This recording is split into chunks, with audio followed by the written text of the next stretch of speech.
मी त्यांना सांगितलं, महाराष्ट्र नावाचं एक अत्यंत जागत्या अंतःकरणाच्या लोकांचं राज्य आहे. त्या राज्याचं नेतृत्व करणारे मुख्यमंत्री धोरणी विद्वान चांगला मनुष्य आहे, हिंमतवान आहे, देशभक्त आहे.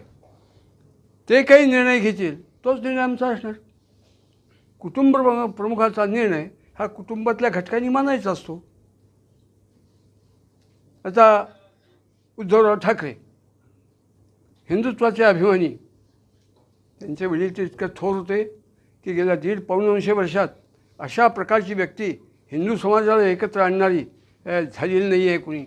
1857 सालानंतर या देशात हिंदुत्वाची ताकद उभी करणारी व्यक्ती बाळासाहेब ठाकरे आहेत.